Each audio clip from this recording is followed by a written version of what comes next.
Promotional consideration paid for by the following. Kona Ice. Kona Ice is a shaved ice truck that brings a one-of-a-kind tropical experience to you. Guests can flavor their own Kona Ice on our signature flavor wave, dance to our island music tunes, and enjoy a nutritious and delicious treat.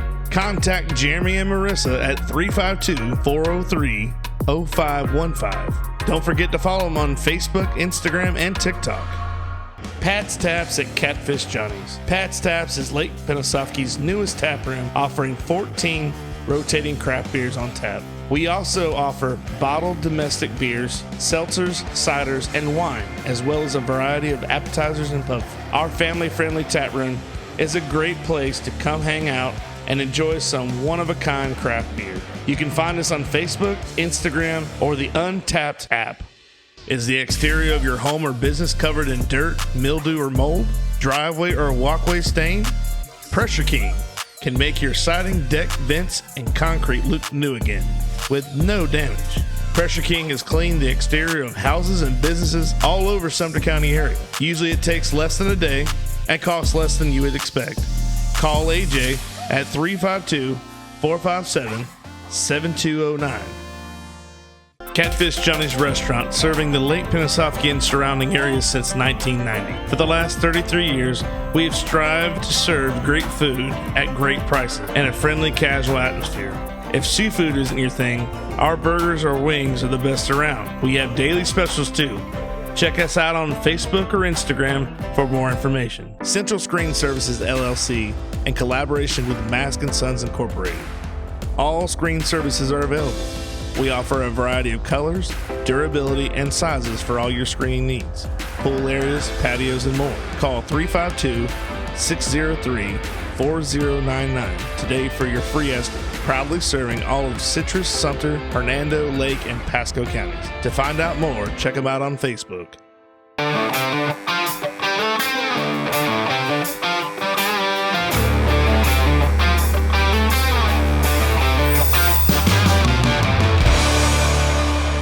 All right, welcome to the first ever The Goblay Show podcast. I'm Billy Goble, and welcome to the show. This is the first time ever it's been broadcasted, so we're going to see how this all works out. I got a special guest today. He's one of the greatest high school coaches in Florida, or Central Florida, I'd say, in the area. Definitely in Florida. He's been around for a long time.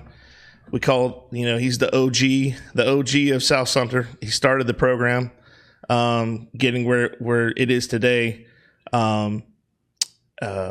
We were talking earlier about there was a coach or coaches before and had success, but none like Coach Sherman. So we're gonna talk today. We're gonna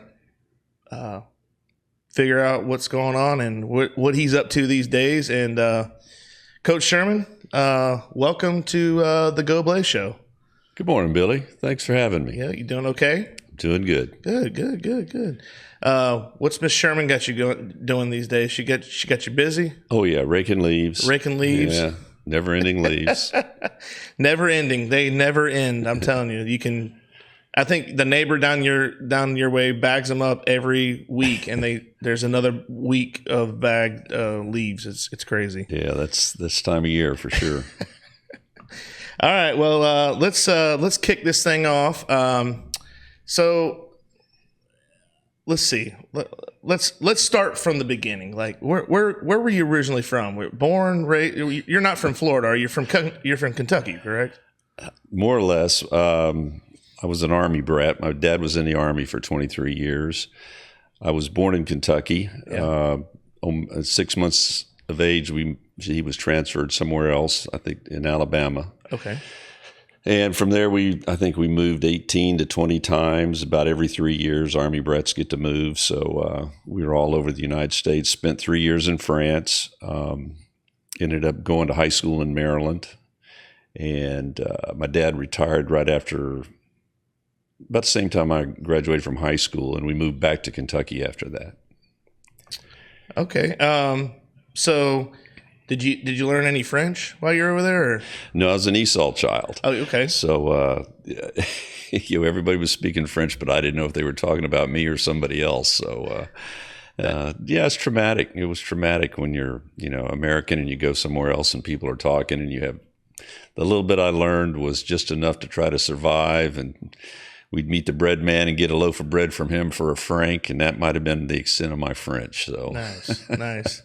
How old were you, did you say, when you were? 9, 10, and 11. 9, 10, 11. So you have some recollection of it. Oh, very much so. Remember a lot of it vividly. Right. Again, it was traumatic more than anything else, just because, we're put in a brand new environment. Gotcha. It always gave me something to relate to when I talked to kids who were Hispanic who came to South Sumter. Right. Out of a different country, and try to relate to them some. I understood how they felt when they got here and couldn't understand people. So. Right. Well, and that didn't last very long. So you came back to the States. Came back to the States, and we went to spend a little bit of time in Kentucky to kind of wrap up that year, and then my dad ended up transferring to a place called Fort Monroe, Virginia. And really neat assignment for him. We lived right there on the Army fort. It's got a lot of history. Jefferson Davis was in jail there after the Civil War, so a lot of history about the Civil War in that area. And Fort Monroe's a strategic fort there on the coast of Virginia, obviously around Hampton and Newport News and Norfolk. So we spent 3 years there, and probably got my first introduction to athletics in that area. Baseball was big. We played a lot of baseball growing up in that area. My dad was actually transferred to Vietnam for a stint, and we moved out on what military people call the economy. My dad bought a house for us to live in Hampton, and he was gone for a year. So my mom was mom and dad there for a while. But to get to play baseball, we had a common area there in the neighborhood, and we'd get together and play every chance we got. And there was a time when a baseball coach in the area saw us playing and came out and introduced himself and wanted me to go with him to play in a Little League baseball league, which I didn't know anything about. But he said, "Don't worry, I'll take you through it." So we ended up going to a little town called Phoebus, which is just outside of Hampton. A lot of athletes in Phoebus, if you go back historically and look at some of the players who have come out of that area. But anyway, we went there, and I had to go through a tryout process. Well, on the way to the tryout, the coach informed me if I played well, somebody else might pick me. And he was my only ride to Phoebus because my dad was gone. So he said, make sure you don't catch a ball and don't run real well and don't do anything too good. So I made sure I didn't catch a ball because I was afraid I wouldn't have a ride to the games. Gotcha. So I ended up making his team, and he would pick me up and take me to the games from our Hampton area to Phoebus every time we had a baseball game. That's kind of how I got started in athletics. Gotcha. So is baseball your first love, or was it football, or did? Well, just growing up at the time, that's all we had. Now, we were always outside. It was back in the 60s at that time. You really, you weren't staying inside to play on video games or anything like that. Right. Everything was outside. No Fortnite. No. We were out in the summer. We spent every day outside in shorts and old nasty tennis shoes. Gotcha. And so we went from playing baseball to local neighbor built his son's a basketball court in his backyard. So we started playing basketball, and then we'd run up to the elementary school and play soccer. And all of a sudden there was a football league that started with the local elementary schools. So I started playing football there and just really fell in love with it at that time with a really neat coach that was running that program at the time. And we were pretty good. We were pretty good in baseball also, but just had a lot of success here and really enjoyed playing football with the guys that I got to play with at that time. What what position did they have you at? You know what? Running back, end, defensive end, linebacker, defensive back. We kind of learned a number of different places. It was this old single wing, so sometimes I was the blocking back. Right. Never was a quarterback, though. That was probably way out of my hands. But we had a lot of fun with it. And then the next thing after that is they put together an all-star team from the league, and we got to play in an all-star game with even the better players in the area, in that Hampton area, which is really neat. Now the junior high school had a team. The junior high school was so big I couldn't make that team. Oh wow! I mean, it was 2,000 kids, and there were some monsters in there in 8th grade, and we weren't good enough to play with that group because they were some really great athletes. And again, that's at Hampton High, Kecoughtan High area. It's huge now. Like I said, I think Michael Vick might be from that area if I'm not mistaken. But really neat experience for us. Now, right after that, my dad got back from Vietnam and he got transferred again to Maryland. So I ended up actually finishing 8th grade in just outside of Hagerstown, and he was stationed in a place called Fort Ritchie, Maryland. Okay. And my high school was down the mountain towards Hagerstown in a little town called Smithsburg, and I started playing football, basketball, and baseball at that particular high school. And again, was really fortunate because the coaches we had were just really fun to play for. Right. And made practice fun. I mean, they were grueling, but they were fun, and a lot of good, solid, fundamental coaches. Especially my basketball coach and my football coach were best of friends. In fact, an irony is when we were in high school, after football season, we wanted to get started in basketball because it had already started. Our basketball coach made us go home for a week. We weren't allowed to start. Oh. He said, go home, you take a week off, then you come back. Gotcha.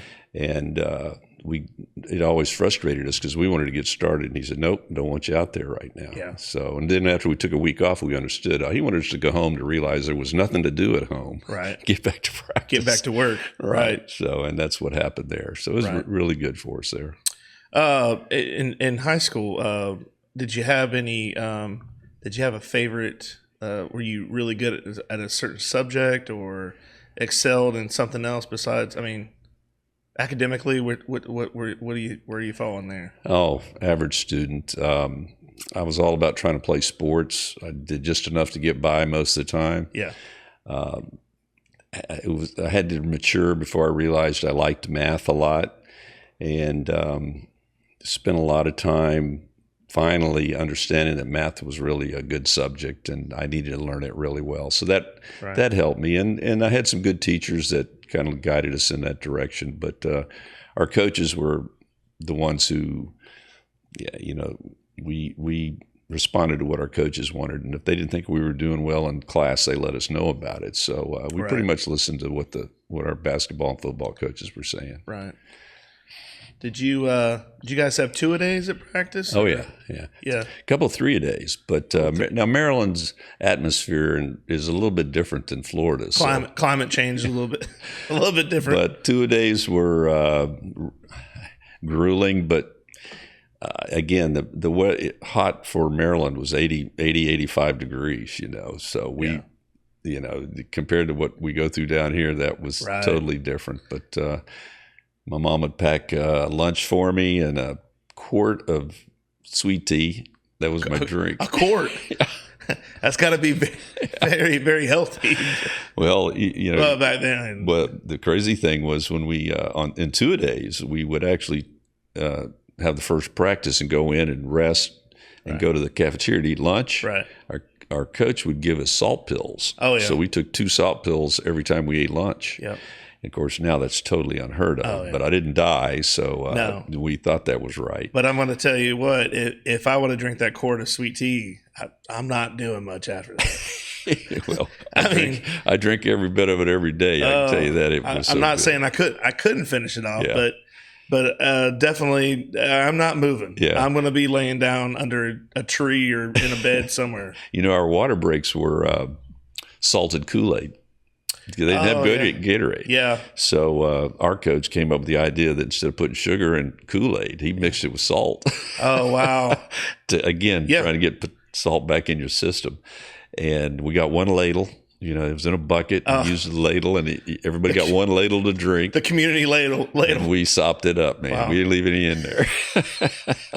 It was bone dry. Oh, yeah.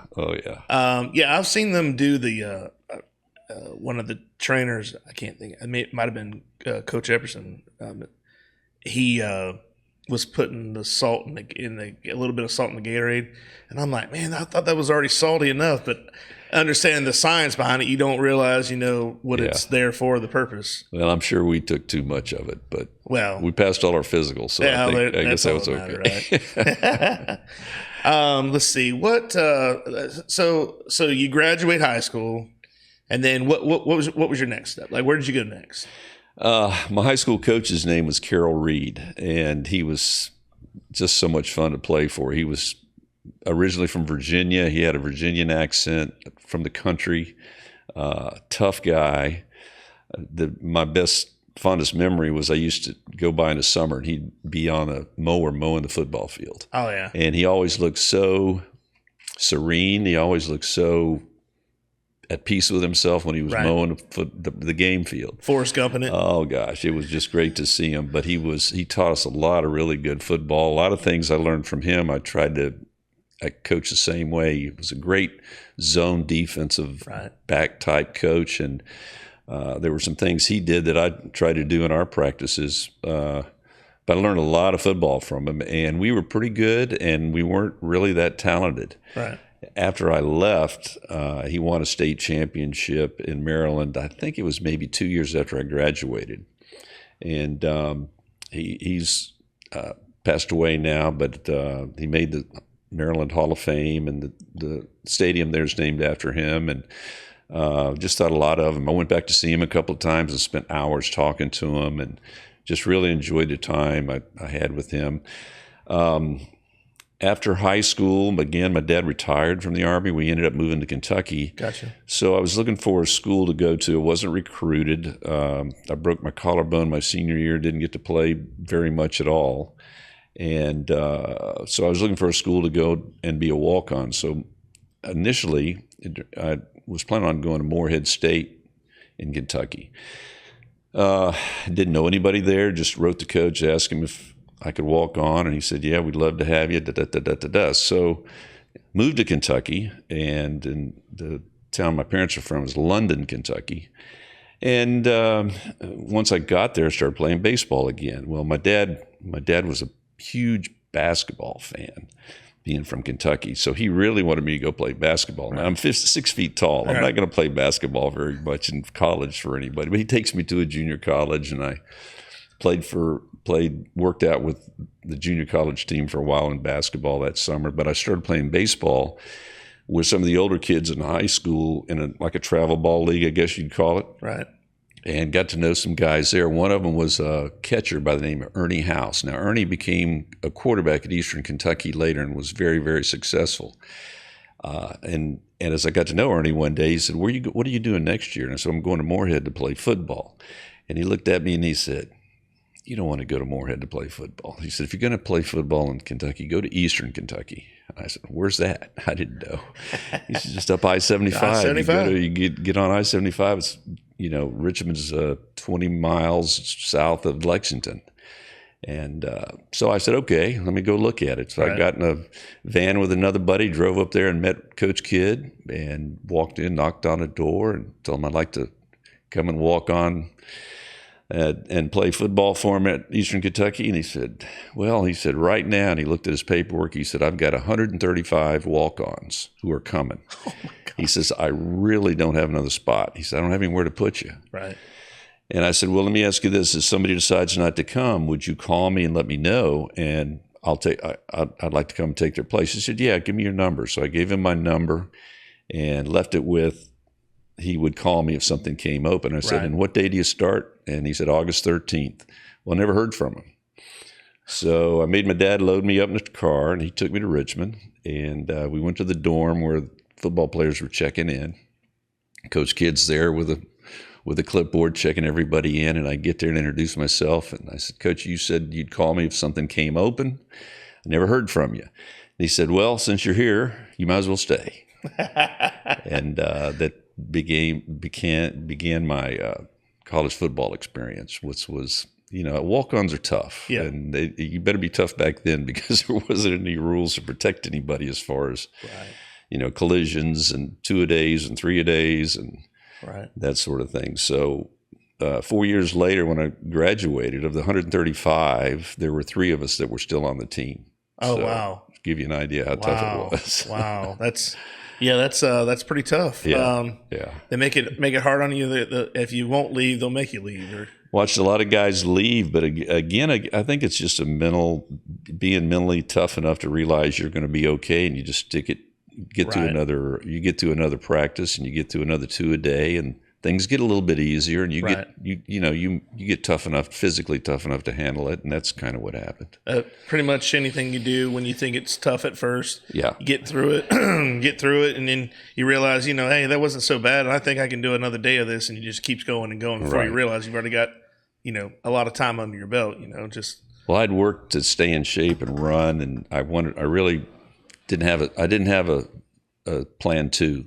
So there wasn't anywhere to go, So there wasn't any way I was going to leave. I was going to stay there regardless. I was playing wide receiver at the time. We were in a pro I offense where there was 2 wide receivers, an X and a Z. And when I first started, there were only 5 other receivers. So when you're looking at 2 spots, I'm the 5th receiver for 2 spots. Right. It looked like I was the odd man out, but it wasn't long before one of them got hurt. Right. Well, as they got hurt, I had to move up the depth chart because they didn't have any. They wasn't deep enough to. Right. So, and it wasn't that I was good because I wasn't good, but I was there. I was a body that knew the plays, and so by the time we got midway through the season, there were 2 of them hurt. And all of a sudden, they got to take me on away games because they don't have enough. They gotta like it's a privilege now. It was not. It was not something they wanted to do. So I played in a couple of games, maybe 5 or 6 plays as a freshman. It was totally accidental. It was because something happened to the guy in front of me. Yeah. I had to go play. Yeah, that's kind of the way it worked out. There's a lot of people that get their starts like that. It's. Look at Earl. Yeah. Earl did the same thing. Wasn't supposed to start, and somebody got hurt. Man down, next man up. And that happens a lot more than people actually think. But tough on Earl. I remember that very much. He wasn't ready, and he had to go play. And in a way, I think it hurt him. I'm sure he wouldn't change anything, but I would have liked to have seen him have a redshirt year because he was a very young freshman at Florida. Right. It would have been neat for him to have that extra year to mature and just see how good he really could have become there at Florida. So then you graduate. Now, I forgot to ask you this before, but did you ever think about going in the military since your dad was in the military? Actually, I was at one time I was getting ready to go into the Navy, and I had an eyesight problem because I wanted to be I wanted to be a pilot for the Navy, and I went to Pensacola and kind of washed out more or less because of I couldn't pass the physical because of my eyesight. Gotcha. And so that didn't work like I wanted it to, and I came back and decided to go into coaching. And called Coach Kidd again, who was still at Eastern Kentucky, and he helped me get a job there in Richmond at a city school. And I coached linebackers 1 year there. He called me again later and wanted me to be a graduate assistant for him, and I probably should have done it. But my brothers I have 2 younger brothers. They were playing football in London, Kentucky, and the program was just not good. And I'd go watch them play, and I just thought I could help them because they're just not coached well. Right. So in my mind, I thought I could go help this high school program that was struggling. Right. So I started working my way towards Laurel County to try to help build a football program there. That's kind of the way that worked out. Wasn't long before they fired the coach, and they hired a new coach out of Illinois named Charlie Bell. He hired me, and I became his defensive coordinator. And we built a decent program there. Now, the locals really didn't like him because he's from Illinois. And in Kentucky, they don't like outsiders a whole lot. So that didn't. And even though he was doing a great job with the program, we had kids that were really making gains in our weight room, and we were beating some teams Laurel County had never beaten before. Nobody will know this, but we beat Lexington Lafayette, who had a guy named George Adams on the team, who ended up playing for the Giants in the NFL. Okay. But we beat him. And we shouldn't have, but we did. Right. And it was all because of organization and planning and that sort of thing we learned from Coach Bell. So it wasn't too long. We had a mediocre season, and they fired Coach Bell, hired another guy who was local, wasn't nearly as experienced as Coach Bell, and decided maybe it was time I move on. So how did what brought you down here to Florida? Yeah. I mean, you've already been to Pensacola. Yeah. For the Navy, and that failed. So, what brought you to Florida? What was the defining moment that said, Well, my best friend was originally from Florida. Scott McAllister was a tailback at Eastern Kentucky. He was a couple years younger than I was, but we became very close. Right. What happened? We ended up rooming on away trips my junior and senior year at Eastern Kentucky, and got to know him really well. Became very close. One of my closest friends, if not my closest friend. And he kept telling me, if you're going to coach football, you really need to come to Florida. It's a little bit different. Gotcha. And at the time, I was still trying to put that idea together in Laurel County and help and do those kind of things. Well, then they fired the coach I was working for, and now I'm all ready to do something. So he sends me cuts out a copy of an article in the Tampa Tribune at the time. And it was about South Sumter's football coach, a guy named Lenny Polanski, was resigning to go back to Pennsylvania to work a family business. Gotcha. And at the bottom of the article, it said, if you're interested in applying for the job, call Bob Edwards at the high school number. Gotcha. Now, Scott sent that to me in a letter and didn't put anything else in it but the article. It never said a word more than here. Wow. So I took a chance, made the call, got an interview with Bob Edwards and Jim Catlett, who was the athletic director at the time. I didn't know a soul here. I didn't know anybody here. Yeah. So it was definitely, there wasn't any politics involved because I didn't know anybody. You didn't know anybody? Not one person. In fact, trying to find a school, I came off I-75 and took a left and headed towards Citrus County, trying to go this way. But needless to say, that was before GPS. So we found it. But the interview worked out great. And a few weeks later, Bob Edwards called and offered me the job, and I accepted and told my wife, get ready, you're moving to Florida. She said, what? So that's how we ended up. Okay. Yeah. I can't imagine trying to find Sumter County. I mean, not Sumter County, but Bushnell. Yeah. Back in the late 70s, early 80s. Yeah, 1984. 84, okay, yeah. so almost mid-80s. Had one red light. One red light. Yeah, had one red light. I think we've moved up to, 3 maybe now? I don't know. 3, Too 4? many. Too many now. Yeah, what was that like? You did say you came from a small town up in Kentucky. Kentucky. London's much bigger than Bushnell, obviously. It's got a federal courthouse. So it's a decent-sized town, but it's still country. Right.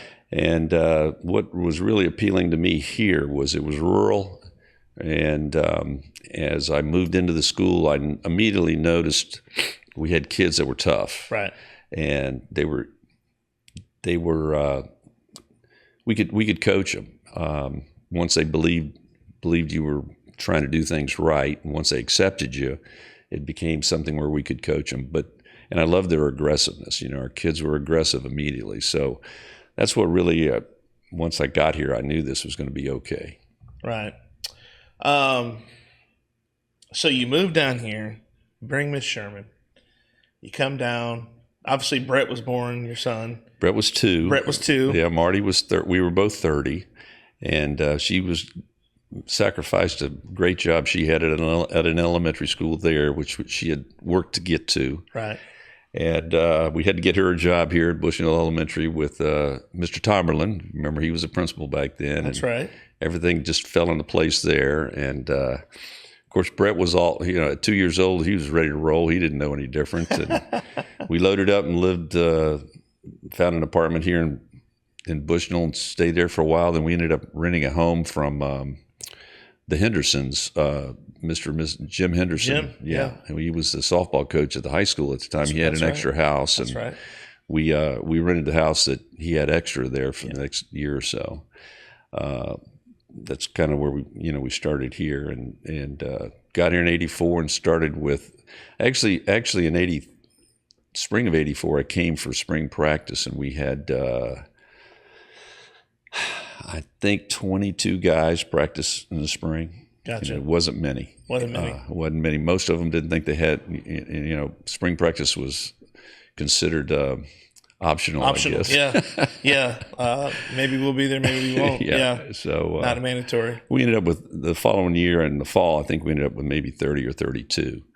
But it was obvious that we weren't going to make any headway until they realized we had to practice in the spring to be able to compete against. At the time, South Sumter couldn't beat Citrus. We couldn't beat Crystal River. Couldn't beat Wildwood. We couldn't beat Pasco.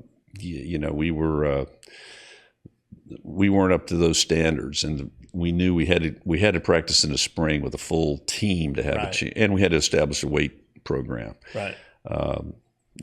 We've got a great weight room now, phenomenal weight room. Oh, it's amazing. Well, when I got here in '84, the weight room was the chair room in the gym.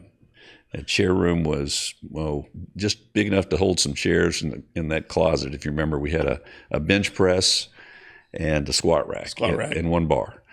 And that's what I guess the football team used to work out at the time. So we had to change that pretty quickly. Oh, wow. Yeah. And then they went from the gym to behind the stadium. Was that correct? Jim Catlett really helped us with that.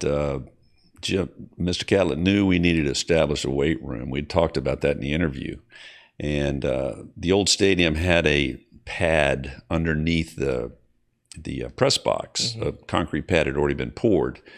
But, of course, the cinder blocks of the stadium leaked.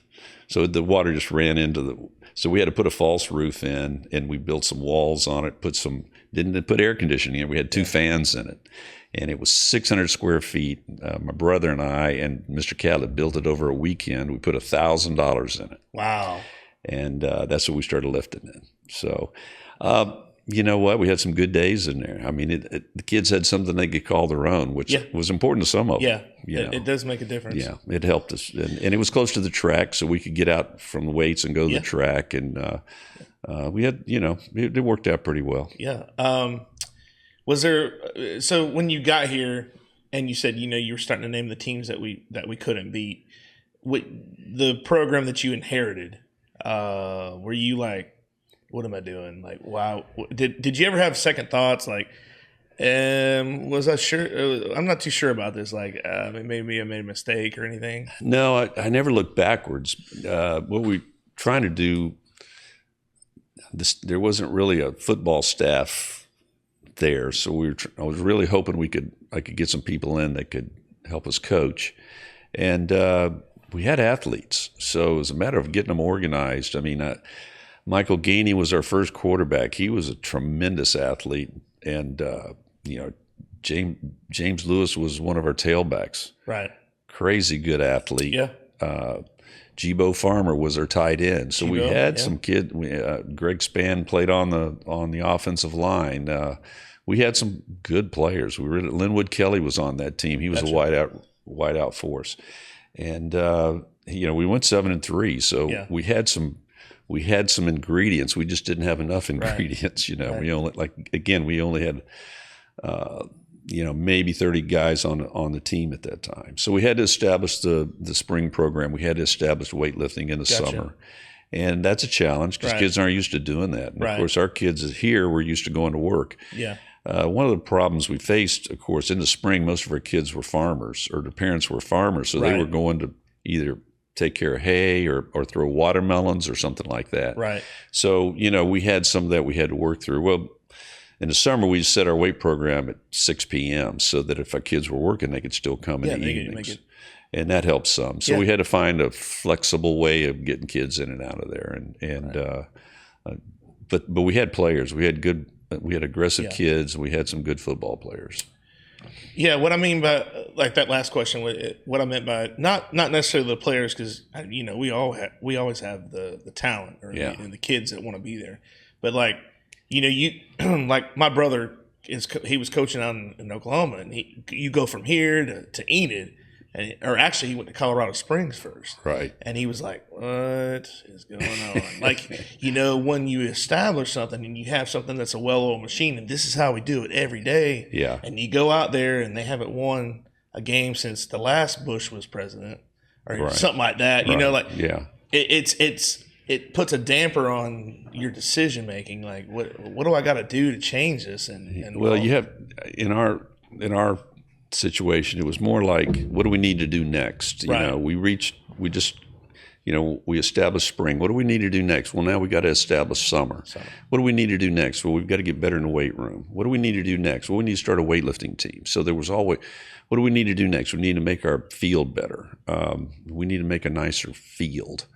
What do we need to do next? We need to incorporate every kid who can play football, try to get them to come out and play football with us.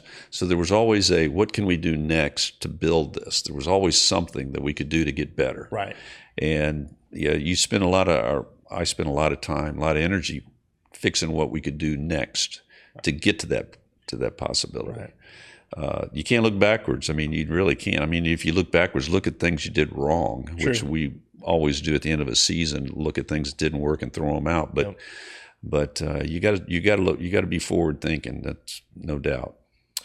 Yeah, I think once you get some type of system going, then you pretty much can continue to roll in that direction. Yeah. And you're always looking to get better. I mean, you can look at. I mean, I wasn't around. I was around, but I was young. Your first years, couple years, I didn't. I'm to be completely honest, I didn't know anything about Raider football till I was probably in middle school. Yeah. That was, when Boo was there. And that's all I heard. Because, I was in school with Brett, and he would talk about, this and that. And I'm like, there's a football team in Bushnell? Like, I had no idea that this even existed, It just wasn't common knowledge. I don't think I started watching professional football until I was in 5th grade. Right. Yeah. Well, in the mid-'90s, we were really good. We became really good by but again, it had to do with some really great players. Right. But those guys really pushed us up a level. And it's just a really neat group of Joe Freeman, Perry Mobley, John Ryan, Josh Davis, Chris Harrelson, Quinn Williams, Fred Williams. Yeah, those were all really good players before Boo had even started playing yet. Right. Or he started playing about 92. Right. James Williams, Telly Willett, David Lyons. We had some guys who could play some pretty good football. Yeah. So when Clint shows up, his brother was already playing, Kelly, and he was a great tailback. Gotcha. For us, Quinn and Fred were great players for us. So we had some really talented kids, right? And we were able to take the next level of kids who went to the weight room for us and got them stronger. Gotcha. And at that point, honestly, everybody wanted to play us. I mean, we didn't have any trouble making a schedule in the late '80s. Hernando wanted to play us. Crystal River wanted to play us. Citrus wanted to play us. Pasco wanted to play us. Any Lake County school would play us. We filled up. We could have played a 15-game schedule. We didn't have any trouble getting a game. Right. Well, suddenly, when Clinton and them show up, and it's time to make a schedule. Guess what? Nobody wants to play us anymore. Okay. Citrus is 12 miles away. They don't play anymore. Yeah. Hernando's not real interested in playing us after that. We went through a thing with Zephyr Hills. Zephyr Hills beat us 35-7 the first time we played them. And so they couldn't wait to play again. Well, the following year we beat them. They wouldn't play us anymore. Gotcha. The coach said, "No, we're not playing anymore." Got a 1-on-1 out of the way, and that's it. Yeah, and that got frustrating because now we have to move out, and we end up having to play some private schools, which we didn't want to do, but we had to make a schedule because local teams just they didn't want to play us, and our kids were aggressive, and I think that helped us. But honestly, we played. Dunellen was a great football team. Wildwood was a great football team at that time. Groveland was excellent in the late 80s. Groveland, wow. But when Richard Kennedy was at Dunellen, he was fabulous. Yeah. They beat us to sleep. I mean, they beat us 35-0. He could have won 90-0. Wow. He was that good at that. They looked like the Georgia Bulldogs to us because we didn't have our weight program established and that sort of thing. Which makes a tremendous difference. Oh, yeah, no doubt. But, when Clinton, those guys came in the mid-'90s, we started to make some real good headway. Yeah, I didn't mean to skip over those early guys. Yeah. But just out of memory for me, that was the very first name that I had ever heard of. Yeah. And, because of, I think that was the Santa Fe game or something. I think that's that was the game we had to win to get to the state championship, and they beat us. Right, and they beat us. That was a neat game. But before then, what you are missing is right there in the late 80s. We had John Kinley, Dieter Christensen, Dieter Kadur. Yeah, those guys were playing, and they'll tell you they were just workers. I mean, if you know John Kinley at all, he's a worker. Yeah. And back then he got after it. He wasn't big, but we had a bunch of guys like John who wanted to be competitive. Right. We played Matt Hedrick, who's Bishop Moore head coach, played for Mount Dora, and they were ranked 1, 2, or 3. They were ranked in the top 5. Right. In that our classification at the time. They came to Bushnell and we beat them. Oh, wow. And there's no way we should have beat them. Right. But our work ethic, our preparation, our kids wouldn't take no for an answer. Yep. We were more aggressive than them, and we beat them. Right. We upset them first game of the season. So they weren't. Wow. They left here with a bad taste in their mouth, but it was a really fun victory for our kids. They deserved it. Our kids worked and deserved it. They really did. Yeah, I was going to mention Coach Kinley. I call him Coach K. I didn't get to see him play because I didn't have the knowledge of football or even know that our team even was there. But in '88, he was a captain in 1988. Okay. Did you get to coach? Coach English? No, Albert. No, I didn't. Albert had graduated in '84. Oh, okay. So he had already signed a scholarship to go to East Tennessee. Albert English is an unbelievable story. Man, there's somebody you should pull in here and talk to. No doubt. Albert would, the work ethic that Albert English has is second to none, especially then. He would go work construction in the summer till 5 o'clock. Yeah. At 6 o'clock, he came to the weight room with the high school kids and lifted. He was laying block. He was bringing block to bricklayers. Already lifted. Already all day, and then came and worked out. Oh, wow. Albert was an unbelievable man. I mean, he just and the other story I love to tell about Albert is that came from his coach, a guy named Ayers. Coach Ayers told me that as Albert played at East Tennessee, they wouldn't let him practice against the varsity, against the first offense, because he kept hurting the running backs, because Albert knew one speed. Yeah, and he didn't slow. Yeah, he was always full speed. Right. And he hurt so many running backs, they wouldn't let him. He couldn't scrimmage anymore. Oh, wow. Because he kept hurting running backs. So they held him out. Oh. Well, of course, he made all conference. He was a great linebacker for him. But no, I really appreciate Albert, because he was a steady force. A lot of our kids had a lot of oh gosh, they just really respected him. He is a very unique individual. Absolutely. I will say that. Absolutely. I remember being out there at practice one time, and him and Coach Mills kind of got into a little tiff, and to solve the issue, they were going to go put pads on, and they were going to go at it. Yeah. And I believe, as memory serves me correct, I want to say you were like, no, get over here. They were about to go to the field house and put shoulder pads on just to resolve this conflict, this issue they had, because one of them said one way and the other one said, no, that's not how you do it. And they just got in this big riff.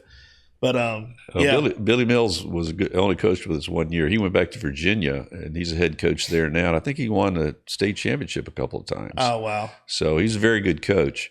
But the other thing, he had to find his niche, and our kids didn't fit his niche, where Albert was homegrown. So Albert was, when he coached with us, he was hugely important. Yeah, kind of like Earl is now. Yes. And I'll say another thing about Mr. I had him in class, and he was always drinking coffee. This joker was drinking coffee. It'd be 2 whatever time I had him in class. It was 12 o'clock in the afternoon. He was brewing coffee, especially on game days. He's watching film. He's trying to critique everything and very good coach. Very good coach. He was very nice guy. But he, like you said, he wasn't there very long, so I didn't really get to. Besides having him in class for 45, 50 minutes out of the day, right? I really didn't get to know him that well, but he seemed like a really nice guy. Good guy, very good coach. Again, I just don't think our kids fit his mindset, right? And I think he felt restricted here, maybe because of me. I don't know, but anyway, I know he's doing great up there, and right. I wish him nothing but the best. He helped us that year a lot. We were very good defensively when he was coordinating our defense that year. So let's go back. Let's continue kind of going back, but after Coach Kinley and all them early '90s, who's some guys that kind of stood out that you thought, you could always you could just off the top of your head, you could be like, yeah, this guy, he played, whatever. He was one of our guys that we could always count on. Well, we had the 3 Castle brothers. Charles Castle, who passed away not too long ago, had 3 sons. Gotcha. Chris, who's the youngest. Charles Jr., who's the third, who's the oldest, and then in between them was oh gosh, I'll get I should know his name like that. What's the other Castle boy's name? You're gonna have to help me with that one there for a minute. Bernard. Bernard, okay. Call him Nardi. All 3 were really good football players. They weren't big, but they were very strong kids, right. And aggressive kids. And many coaches liked Bernard Castle a lot. And when we would play somebody, I think he was wearing a single digit at the time, and they didn't like, it might have even been number 7, but they didn't like, they were hoping Bernard wasn't dressing that night, but he dressed all the time. He was a very, very good football player. Right. So was Charles. Charles Charles Castle was earlier, and Mark Fryer. They both ended up going to Troy State. Okay. And were there for, I don't think they finished, but they played there a little bit, and both really good football players. And both are very successful as adults now. That's something we're really proud of. Yeah, that early 90s group, interesting group. We had Joe Freeman, Perry Mobley, John Ryan. Some people might remember John Ryan. Josh Davis played. One of Steve's boys was playing. Chris Harrelson was our punter, and I don't know that we've ever seen, even on opponents, anybody punt the ball better than Chris Harrelson. He had an unbelievable leg. He's about 6'2", 6'3", just all legs, and he could just destroy a football. In fact, I gave him a football to take home over the summer. He asked for one. When he brought it back, he had kicked it so much it was round instead of looking. And he said, "Do we want to use this?" I said, "No, we don't want to use that. Just keep it." He had beat it into a round. Use it for a basketball now. Yeah, but he could punt it over the lights. That was really cool and really good. I don't know if you remember Scott Adams. Scott Adams came in and played guard and linebacker for us, and ended up going to UCF for a while. Right. Really tough football player. And then you started getting into the Clinton Hart era where, Fred and Quinn and Clinton are there. And we had a tough little guard named David Lehue, who's still originally from this area. We counted on him a lot. Brad Simmons was our biggest kid on that 94 team that did so well. Yeah, and Brad. Yeah, he's still in the area. So, and then we were lucky. We got a pickup. Which doesn't have, we don't get a lot of move-ins. People don't move into Bushnell much. You're either here or you're not. But a gentleman by the name of Moore, stopped by the school one day. We were in the weight room, as a matter of fact, that evening, and he said, son was looking for someplace to go to school to play football. His name was Lester. And we said, yeah, heck yeah, we'd love to have him.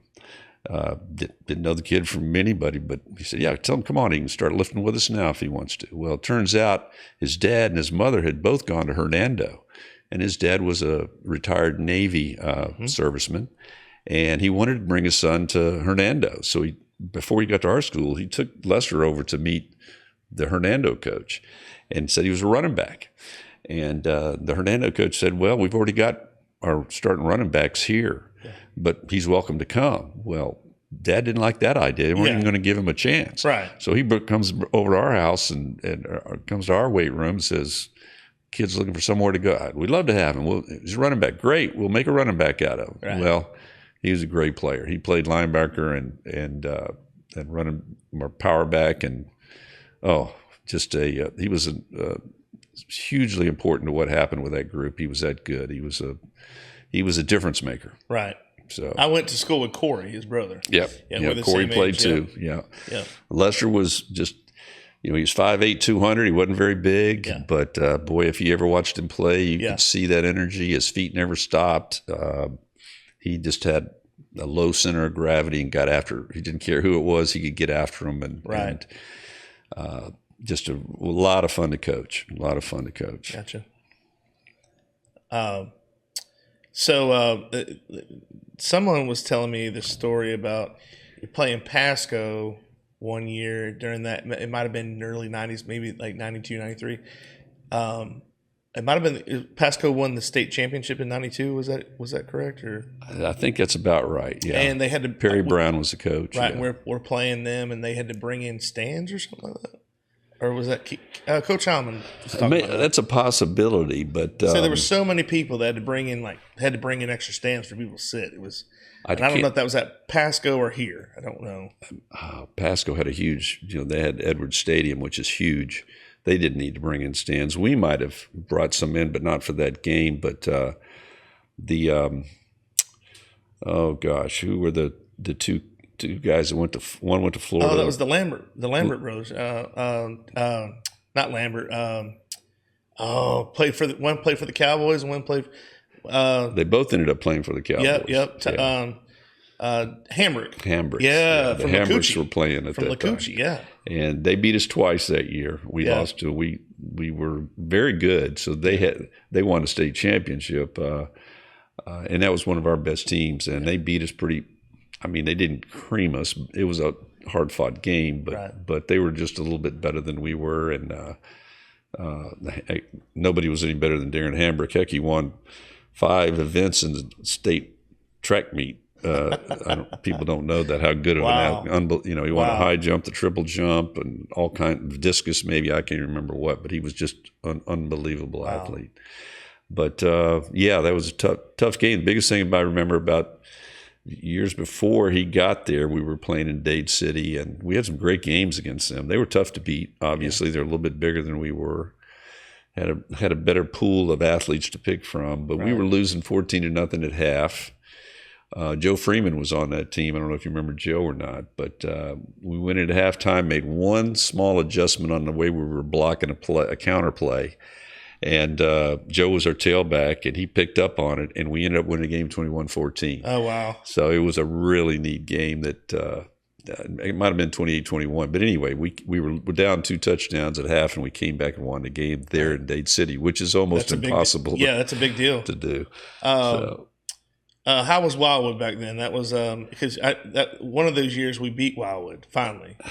89 we beat Wildwood. Eric Studebaker kicked an extra point at the end of the game, or maybe in overtime to win. Wow! But a field goal to win. But boy, when we first got here, Buddy Tamani was a coach at Wildwood, and he was a very good coach, and they had plenty of talent.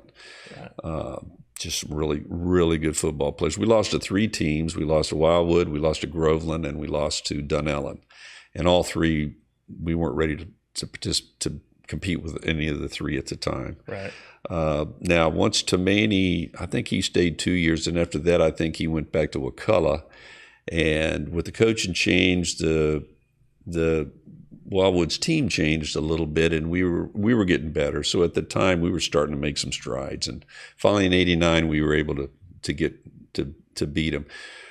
When I first got here, our kids didn't think we could beat them. They didn't plan on winning. They wanted to try to hurt somebody, and we played like we were trying to hurt them instead of playing to try to win the game. Right. So we had to work through all that craziness, but we got there. Yeah, we got there. Yeah, my dad was telling me how like when he played Wildwood, and they came close, but never could. Yeah, get over that hump. Of course, the early '70s, Wildwood was state champions. And,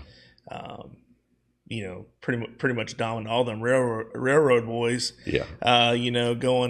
Going and being on the team, big guys. But is there a team that we played in, say in the '90s, that was like, this is a good, kind of like our East Ridge. Yeah. When we first started playing them, was there a team that you kind of went back and forth with, and you're like, hey man, you might win it this year, we're going to win it next year, kind of deal? Probably Pasco. We actually scheduled Pasco to get ready to beat Wildwood. Pasco, we felt like, had a better overall team structure than Wildwood did, so we intentionally wanted to play Pasco early because we were playing Wildwood later. And if our kids could play well against Pasco, and not necessarily win, but understand the speed of the game with those guys, right? We finally got to the point where we were on that level where we could beat them. Right. But right there in the mid '90s, the team that was just really playing well was Santa Fe. They won. We lost to them. They won the state championship. Right. But they were really good, and we played great against them. We lost up there at their place. It would have been tough for us to win. Going in the fourth quarter, it was still a game.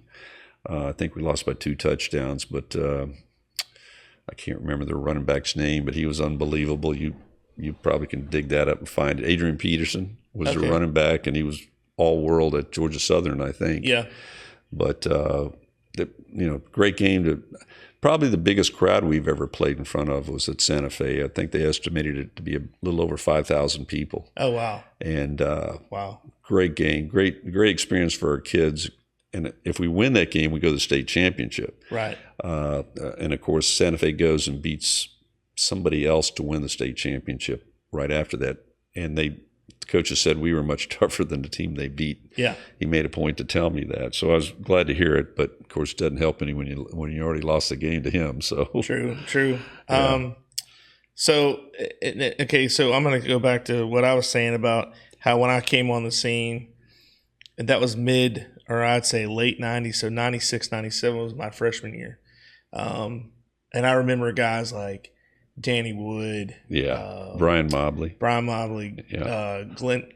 Glenn Williams, Big Glenn, Mikey Foote. Yep. I believe that was our starting lineup there on the defensive line. Yeah. Jimmy Keeles at quarterback.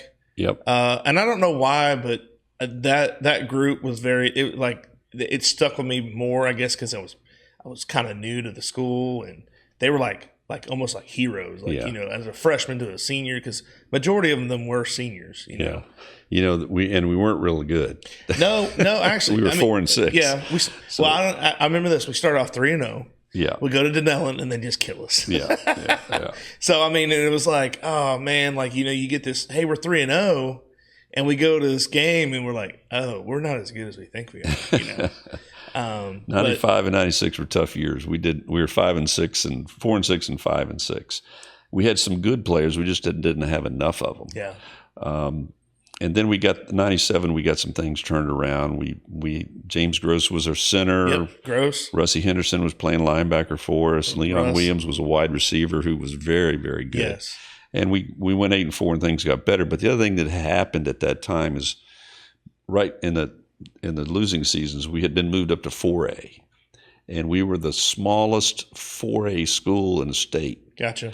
So we barely made that line. Gotcha. Well, they repopulated every 2 years, so we dropped to 3A. Mm-hmm. That helped us a bunch. Now we're playing. Now we're the biggest 3A school, or one of the biggest 3A schools, instead of the smallest 4A school. Right. So that made a difference in who we got to play, and it helped us at a time when we we were struggling. We needed that. That.